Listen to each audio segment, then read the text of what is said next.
States of Europe with this week's guest, entrepreneur Tijs Diederiks, to discuss telecoms in Europe, tech startups, and we also have special guest commentator Boom Chicago's Pep Rosenfeld. It's me, your host, Greg Shapiro. Welcome back. I am the American Netherlander, giving the EU the respect they deserve by making fun of them just like everybody else. Also, don't forget our new hashtag, GSUSE. Search for all things United States of Europe, and do give feedback with the hashtag so we know that you're out there. This week, our guest in the studio is Tijs Diederiks. Hello, Tijs. Yes, you're working on a new startup mobile internet provider called Tring. Tring, yes. How's business? Business is doing very well. Yeah. Okay. 2015 will be a really nice year. Oh, good. We're going to talk about that in more detail in just a moment. But right now, let's check in with this week's news. Now, in the United States, we have an annual tradition called the State of the Union Address, as in, the state of our union is strong. If there would be a State of the European Union address, it would have to be the state of our union is strange. European unity is under attack. Ukraine, Russia, no, as usual, it's the Europeans themselves.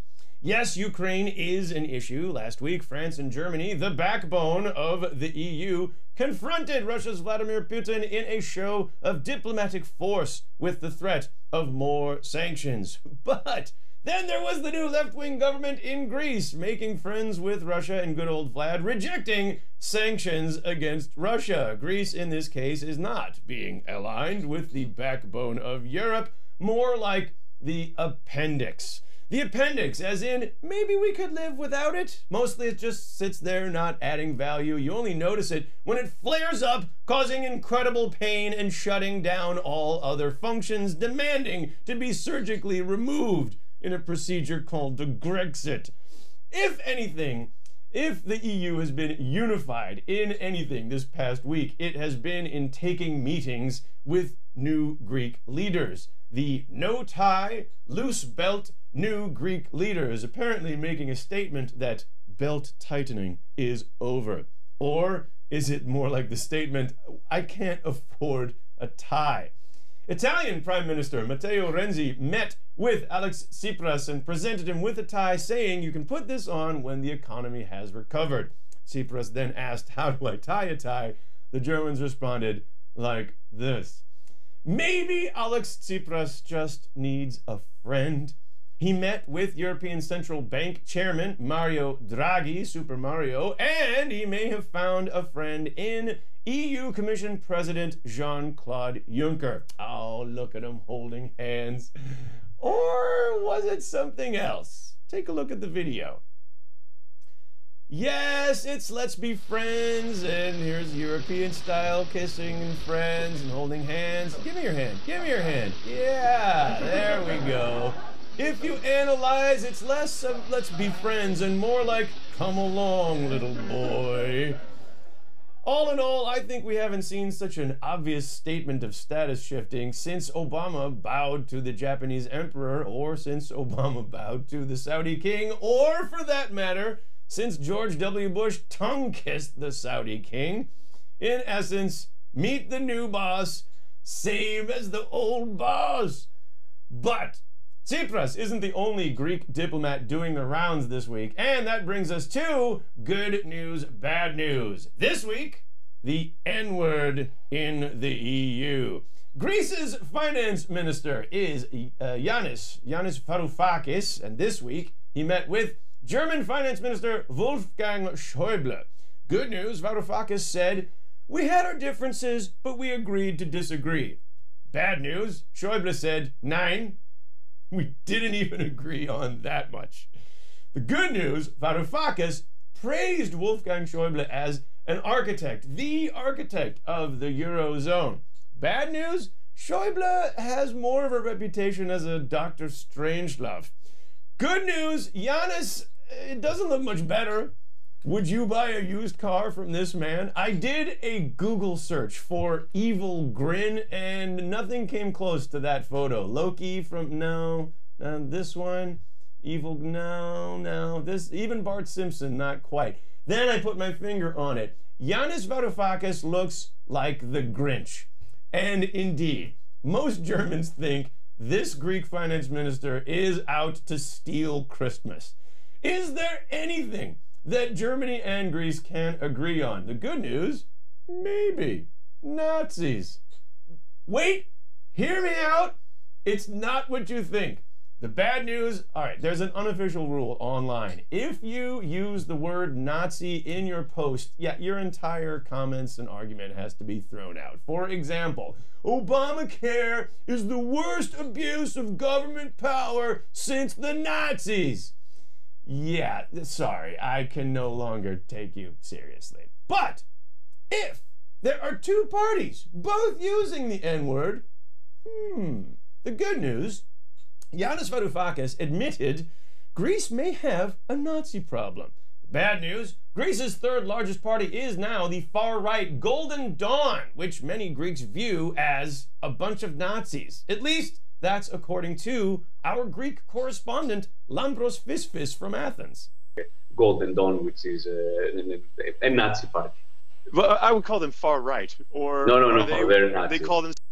There you have it. The bad news, Germany is now dealing with a similar group, Pegida, the anti-Islam, anti-immigrant group, which is more and more closely aligned with the neo-Nazis. So the only good news, Schäuble did apparently agree on that point. At least they agreed on something. The enemy of mine enemy is mein Freund, and the state of European unity is strong. Since the topic is telecoms, we thought we would bring Boom Chicago's Pep Rosenfeld to comment on the telecom situation. Pep, go ahead. Well, thanks, Greg. I'll tell you what, when we talk about roaming fees and telecoms, I'm just reminded of my two favorite Dutch women. Of course, I mean the Kroes women, Nelly and Duitse. Duitse, of course, because I'm an Android user, and as an Android user, I love seeing Duitse Kroes get out of the swimming pool all wet and glistening, holding a Galaxy Alpha from Samsung, because as a nerd Android user, we find it very important when good-looking women are clutching our phone when they're all wet and glistening out of the swimming pool. But even more important is Nelly Kroes, because she's taken on the telecoms for socking it to us all over the years with the roaming fees they love to screw us with. Because, like, I don't even understand how roaming fees are still a thing in 2015. I mean, I get it that they want to charge us more when we go somewhere that, like, nobody wants to go, like Siberia or Iberg, right? I mean, when I'm in Iberg and I get the text message from my carrier that says text messages cost this, data cost this, I'm like, I get it. I super get it. Because they want to build a tower in Iberg less than I want to be in Iberg. But if I get on the train and go to Antwerp, how come my data costs 3 times as much? That feels like a trip to the prison cell and I got a new roommate. That's why Nelly freeing up, making roaming calls less is great. But even better is the internet, free Wi-Fi, and VoIP calls. I mean, VoIP calls are not perfect. I mean, you make an internet call and it usually consists of 2 sentences over and over. One guy saying, hey man, can you believe this call is free? And the other guy saying, dude, I can't hear you. Can you say that again? But they'll iron that out, right? And then VoIP calls are going to be perfect. And then we're going to realize what an abusive relationship we've been in all this time with the telecoms. And I don't care which telecom it is. If it's KPN, oh, do you wear a tie and have a real job? Or is it Vodafone? Oh, are you an artsy type who can't afford KPN? Or if it's Hi, are you a student that can't afford Vodafone and would rather be on Snapchat anyway? Doesn't matter. They all abuse us. And of course, we're the one in the abusive relationship. We don't understand it, you know? All of our friends are like, oh, she's wrong for you. She cheats on you. She's overcharging you. But we're always like, no, you don't understand. KPN loves me. It's my fault. I took the train to Antwerp. I deserve to pay more. But finally, free access to Wi-Fi and the internet calls that go with it, they're like the new girlfriend. They let us see what we've been missing the whole time. You know, you're like, I've got this great new girlfriend. She doesn't lie. She doesn't cheat. She doesn't overcharge me, and she doesn't charge me 30 cents to receive texts just because I'm in Turkey for some reason. And you know what else? She lets me do my thing, you know? She doesn't care if I use her to make calls to my friends. She doesn't seem to mind if I download directions on Google Maps. She doesn't even care if I use her to watch pornography in the hotel room.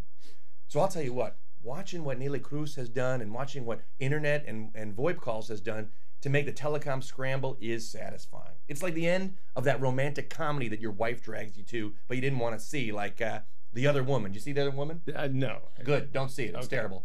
But even the ending. I mean, the ending of The Other Woman, even I like the ending. I mean, the whole movie, you know, Jamie Lannister has been like cheating on his wife and cheating on his mistress and stealing from his company. Like, he's cheating on everybody. He takes advantage of people, he takes people for granted, and he screws them out of money, just like a telecom. So at the end of that movie, when he gets his from Cameron Diaz and Kate Upton, and there's a third one, I don't know who she is, but she was perky too, you can't help but love it. It gives you satisfaction. The satisfaction you can only get from Cameron Diaz, Kate Upton, that third one, or a Kroes woman. Greg, from Boom Chicago, I'm Pep Rosenfeld. Thanks. Thank you. Thank you, Pep. And our guest in the studio this week, as promised, Tijs Diederiks from an actual tech startup, I think. Yeah, sort of a startup. Yeah. Well, okay. Well, I'm gonna ask you just the 6 and 60 to get us started. This is just get to know you questions. 60 seconds, and we'll try to get to all 6 questions. The first answer is exactly right. Ready to go? Yes, Okay. definitely. Do you have any brothers and sisters? Yes, I do. Okay. Brother and a sister. A brother and a sister. Nice. Are you middle or? I'm the youngest. The youngest. Oh, okay. What'd you have for breakfast this morning? A croissant. Oh, nice. Okay. And some really bad coffee. What was the poster on your wall when you were growing up? Oh my God, that was I had a great poster of Mars. Oh, really? Yeah. Oh, good. Or the moon. I don't know. Yeah. Maybe a moon of Mars. The moon of Mars. Whatever. Okay. What book are you reading right now? It's a Spanish writer. It's what's the name again? In English, it's the Queen on Bare Feet. Okay. Oh, I have to read that one. Yeah, it's wonderful. It's about it's in the 18th century. Oh, brilliant. About flamenco and about about gypsies. Oh, good. Okay. Who inspired you as a kid? As a kid, I guess that will be a football player, I think. Oh yeah. Yeah. Which one? Well, Cruijff and Wim Suurbier. Oh, Wim Suurbier. Okay, great. Thank you. And one nice thing you can say about the EU. Well, it's home. There we go. Well, thank you. Now you're coming from, Telo World, I know, is an institution in Amsterdam, the Netherlands, and now you're starting up Tring. So tell us a little bit about, how did you get started? Well, yeah, Tring is actually a spin-off from Teleworld. Yeah. Teleworld, well, the telecom company in Amsterdam since more than 30 years, I think. Yeah. But with Tring, we're for the SME market, the small medium enterprises. Yep. And we are a telecom internet service provider. Yep. Which is, a pretty full field already, I think. I mean, telecom internet service provider. The big ones are big, or no? Well, actually, it's not, because the big companies like the KPNs and the UPCs, they can't actually deliver the services to the SME market. Right. They're very, very active in the domestic market. Yeah. But not in the B2B market. I see. Okay. So what is the hole in the market for Tring? And what do you? Well, since we have net, that goes with the story of Europe as well. Since we have net neutrality in Europe, people like Tring, we can deliver services to the SME market. Yeah. You don't need your own network anymore. Right. Because we have the beautiful thing called internet. Yeah. And net neutrality is, we think, guaranteed that. Well, yeah, it's guaranteed. I guess, I don't know, about a year ago it was guaranteed in Europe. Yeah. I think it's still an issue in the States. Yeah, it's still a debate that shouldn't be going on, but still is going on. Yeah, still going on. So no, so the cloud market, which of course is very important, that's quite a new market. Yeah. And there are a lot of cloud services. Yeah. But there are not really a lot of. I mean, there will be a lot more. I mean, if we're just really on the beginning of cloud services. Okay. I sort of compare the market now of cloud and VoIP market as the market of mobile phones in the 90s. Yeah.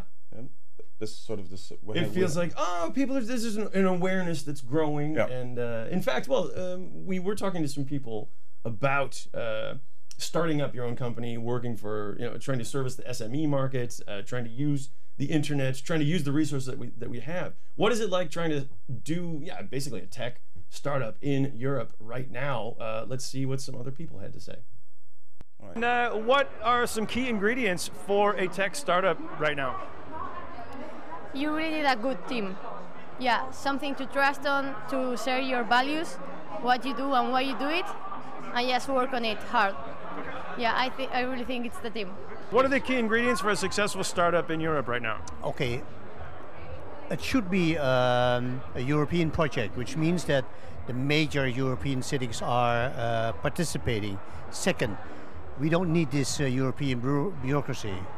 We have to fill in papers, which are amazing. It needs if you fill in those papers, you need at least 2 persons, 1 month, and that's insane. Where is the next Silicon Valley going to be in 10 years? Russia or Spain? Spain.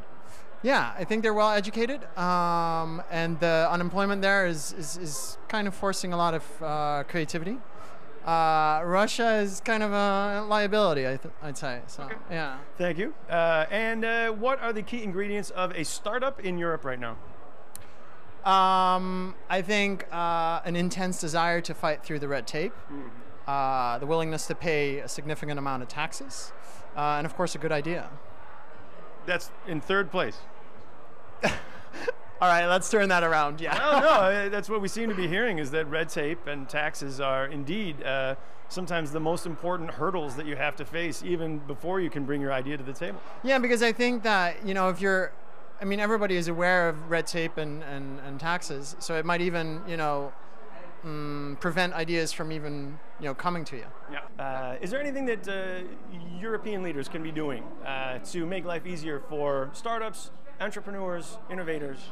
Yeah, I think when it comes to policy, when opening up businesses, there are too many rules.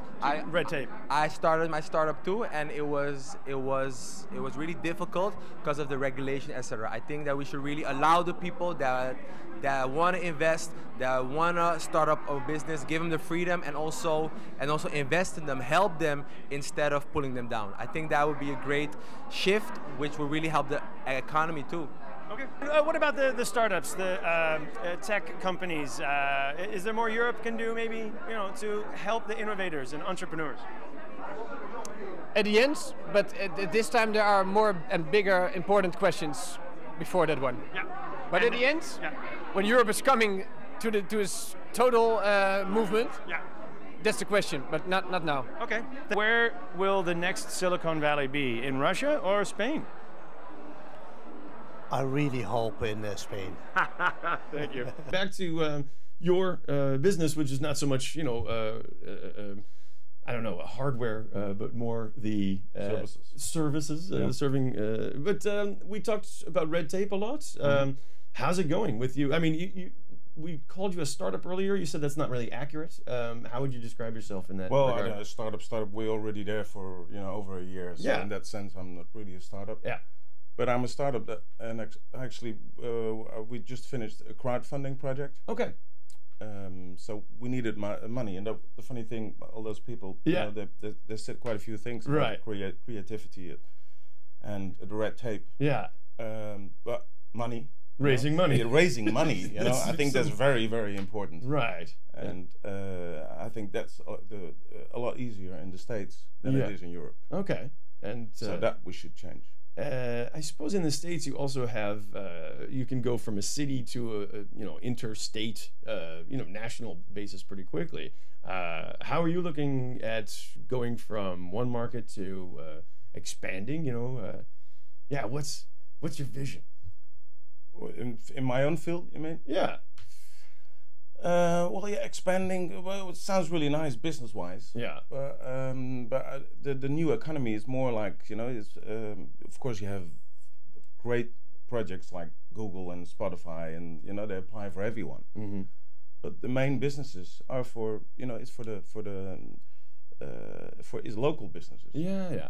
I really believe more in a local business than in a if everyone dreams of of course being a big Google. Right. Yeah. But you can be really big and really run a nice business and have a nice life. Yeah. Running a business a local based business. Well, that's great actually. I went crowdfunding. Yeah. And the first thing the guy from the crowdfunding company asked, "What do you want?" Okay. Yeah. And well, my idea was to have Tring for the mainly for the Amsterdam, for the Randstad market. Yeah. I don't need to be everywhere in Holland. Yeah. Yeah. Well, that's when most of the small, medium enterprises, I guess that's as well. Yeah. But you don't need to be really big. It's in the new market. It's more like trust people, not brands. Yeah. So exactly. That's what we like to. Right. Let's talk. Anyway, we did the crowdfunding, and we're talking about crowdfunding. Yes. That is really interesting because the banks, they will have a very different role in the coming years. Yeah. Crowdfunding, this goes sky high. That will be the next few years. Right. Crowdfunding will be very important, and sharing economy as well. And for raising money for startups, that will be the main thing, I think. Yeah. So we in Europe, we can really learn from crowdfunding. Right. And we need to raise money, a lot of money. Yeah. It's easier to raise it with a few thousand people. Than from one very rich guy in the States. Thanks very much, Tijs Diederiks. Thank you. We'll be in touch. We'll be in touch, definitely. All right. Good. Well, that is it for this week. Once again, if you want to feedback, know more about this guy, use the hashtag GSUSE. Got it.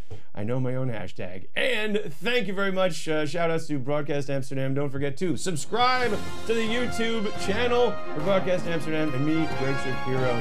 And we'll see you next week.